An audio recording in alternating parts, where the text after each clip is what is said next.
पूरे यूनिवर्स का सबसे डार्केस्ट एनर्जी, जिसके एक्चुअल एग्जिस्टेंस के बारे में आज भी साइंटिस्ट डाउट करते हैं और जिसकी ग्रेविटी खुद लाइट को अपने अराउंड बेंड करती है। क्या है वो चीज? अपने दिमाग को जरा जोर दो और अगर आपका आंसर ब्लैक होल है तो वो गलत है। ब्लैक होल के अलावा और एक ऐसा कॉस्मिक बॉडी है जिससे हम एकदम अनजान है, साइंटिस्ट के अनुसार जिसका इन्फ्लुएंस पूरे ब्रह्मांड को एक साथ जोड़े रखने में बहुत ही यूजफुल साबित हुआ है। तो guys, it's none other than dark matter. ये एस्ट्रोफिजिक्स का one of the most toughest topic है। ये इसलिए टफ है क्योंकि इसका एग्जिस्टेंस का कोई सॉलिड प्रूफ ही नहीं है हमारे पास, जस्ट सम फैक्चुअल एजम्पशंस। तो आज के इस वीडियो में हम 10 पॉइंट्स या 10 ऐसे स्टेटमेंट्स को देखेंगे जो हमें इस डार्क मैटर के बारे में एक रफ आइडिया दिला देगा। तो दोस्तों, आपकी क्यूरियोसिटी को और न स्ट्रेस करते हुए वीडियो को शुरू करते हैं। बट शुरू करने से पहले आपसे एक विनती है, वीडियो को एंड तक देखना और चैनल को सब्सक्राइब कर देना। सो ये है टेक बाबा, जहां आपके सभी साइंस और टेक रिलेटेड क्यूरियोसिटी को शांत किया जाएगा। तो पहला स्टेटमेंट है, डार्क मैटर इज एवरीवेयर। ये जो planets, stars, asteroids, galaxies, actually वो सभी चीजें जिसे हम देख सकते हैं, जिसे हम फील कर सकते हैं, जिसे हम मैटर कहते हैं, ये पूरे यूनिवर्स में, मतलब पूरे ब्रह्मांड में ये मैटर 5% से भी कम है। समझ रहे हो? Less than 5%। तो अब बाकी का क्या है? अरे दोस्त, उसमें ही दुनिया का सबसे बड़ा मिस्ट्री छुपा है। डार्क मैटर वो नाम है जिसे हमने उस मास को दिया है जो यूनिवर्स में इनविजिबल रहता है, और ऐसा मास यूनिवर्स में भरा पड़ा है। रिसर्चर्स सजेस्ट करते हैं कि यूनिवर्स के करीब करीब 70% तो डार्क एनर्जी होता है, जबकि बचा हुआ 25% ऐसा मिस्टीरियस सब्सटेंस से बना होता है known as the dark matter. हम उसे देख नहीं सकते, हम उसे समझ भी नहीं सकते, बट हाँ, बस ये पता है कि ऐसा कुछ वहां एग्जिस्ट करता है। सेकेंड स्टेटमेंट है that it is completely invisible.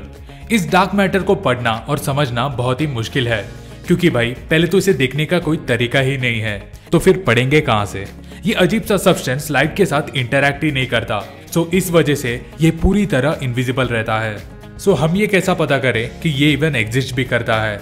Well, उसे पता करने का एक तरीका है, और वो है कि ये कैसे बड़े स्ट्रेंज तरीके से हमारे यूनिवर्स को इफेक्ट करता है, और ये इफेक्ट वो एक चीज है जिसे हम देख सकते हैं।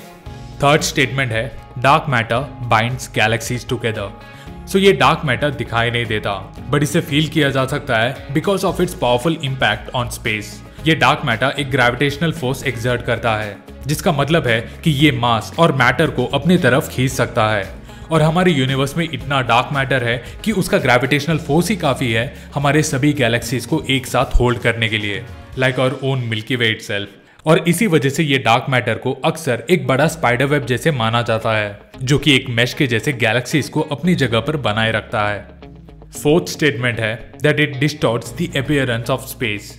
क्या आपको पता है, हम इस डार्क मैटर के इफेक्ट को देख भी सकते हैं by simply looking up at the sky. कैसे? मैं बताता हूँ। आसमान है रे, आसमान। जब एस्ट्रोनॉमर्स दूर गैलेक्सीज को ऑब्जर्व करते हैं तो उन्हें वो अक्सर स्ट्रेच्ड या बड़े अजीब शेप में अपीयर होता है, और इसका कारण भी ये डार्क मैटर ही है। इस इफेक्ट को ग्रेविटेशनल लेंसिंग कहते हैं, और ये डार्क मैटर का ग्रेविटेशनल फोर्स की वजह से होता है। ये फोर्स इतना स्ट्रॉन्ग होता है कि ये गैलेक्सीज के अराउंड फिजिकली लाइट को बेंड कर देता है, जो गैलेक्सीज को टेलीस्कोप में पूरी तरह से डिसओरिएंटेड या अजीब फॉर्म में दिखाता है। फिफ्थ स्टेटमेंट है, scientist have created dark matter maps. Scientist बहुत साल की डीप रिसर्च और ऑब्जर्वेशन के बाद स्पेस का एक काइंड ऑफ मैप बनाने में सफल रहे हैं, जो ये इंडिकेट करता है कि स्पेस में कहां-कहां ये डार्क मैटर छुपा हो सकता है। रेलिक रेडिएशन के मदद से, जो दी ग्रेट बिग बैंग ने पीछे छोड़ दिया था, साइंटिस्ट आज स्पेस में ऐसे एरियाज ढूंढ सकते हैं जहां ये रेडिएशन एग्जिस्ट करता है, और ज्यादा रेडिएशन का मतलब है ज्यादा मैटर। इस तरीके से हम ऐसे हॉटस्पॉट्स ढूंढ सकते हैं जहां ये higher levels of dark matter का कॉन्सेंट्रेशन हो सकता है। सिक्स्थ स्टेटमेंट है, we don't know what dark matter is actually made of. Majority scientist ये मानते हैं कि ये डार्क मैटर एक टाइप का एक्सोटिक पार्टिकल है, ऐसा पार्टिकल्स जो इवन हमारे पीरियोडिक टेबल में भी नहीं मिलेंगे। हम नॉर्मल फोटॉन्स, इलेक्ट्रॉन्स, क्वार्क्स, ऐसे और भी बहुत से दूसरे पार्टिकल्स के बारे में तो जानते हैं, बट ऐसा भी हो सकता है कि there may be plenty of other particles waiting to be discovered, और शायद ऐसे एक से ज्यादा अनआइडेंटिफाइड पार्टिकल्स ये ग्रेविटेशनल लेंसिंग और ये स्पाइडर वेब इफेक्ट्स के पीछे का कारण हो सकता है, जिसे हम डार्क मैटर के नाम से एसोसिएट करते हैं। इस डार्क मैटर से रिलेटेड 7th स्टेटमेंट है, कि dark matter might not even exist. ये डार्क मैटर शायद एक अनडिस्कवर्ड पार्टिकल हो, या ये भी हो सकता है कि ऐसा कुछ एग्जिस्ट ही ना करता हो। कुछ साइंटिस्ट ये यकीन करते हैं कि जिन इफेक्ट्स को हम डार्क मैटर से एसोसिएट करते हैं वो एक्चुअली ग्रेविटी की वजह से होता है। ये पॉसिबल हो सकता है कि हमारे एग्जिस्टिंग थियोरी ऑफ ग्रेविटी गलत हो और जो इफेक्ट्स को हम डार्क मैटर से लिंक करते हैं वो शायद सिंपली ग्रेविटी की करतूत हो सकती है, जो हम इंसानों के समझ से बिल्कुल ही बाहर है। 8th स्टेटमेंट है that spaceships are hunting for science. So क्या ये डार्क मैटर एक पार्टिकल है या बस एक ग्रेविटी का कॉन्सिक्वेंस?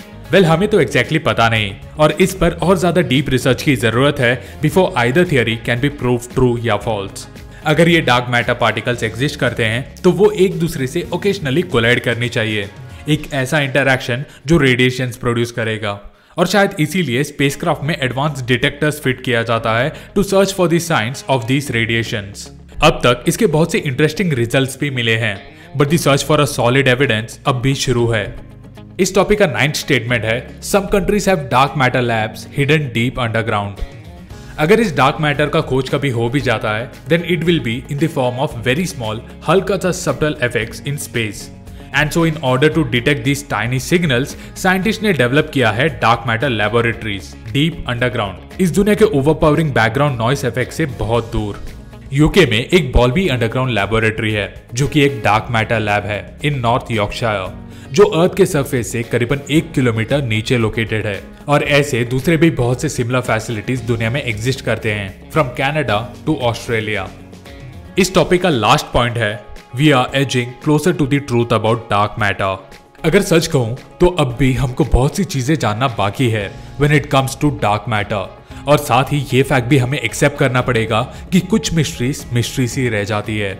बट जैसे जैसे टेक्नोलॉजीज एडवांस होती जा रही है हम ऐसे रहस्य के सच्चाई के और नजदीक होते जा रहे हैं। अब ये dark matter may be complex, मुश्किल और मिस्टीरियस भी होगा, बट दुनिया भर के साइंटिस्ट इस सच्चाई का पीछा करना नहीं छोड़ेंगे। They will continue to hunt, और जो कंक्लूजन वो इस क्यूरियोसिटी की वजह से खोज निकालेंगे वो इवेंचुअली हमारे इस यूनिवर्स के एग्जिस्टेंस का सबसे बड़ा रहस्य का खुलासा होगा। मैं समझता हूं कि इसमें से बहुत से कंसेप्ट आपके बाउंसर गए होंगे। अगर आप ऐसे एस्ट्रोफिजिक्स टॉपिक्स पर और डिटेल रिसर्च को सुनना चाहते हो तो मैं आपको मेरा एक पर्सनल इंस्पिरेशन का पॉडकास्ट सजेस्ट करूंगा, नील डिग्रेस टाइसन।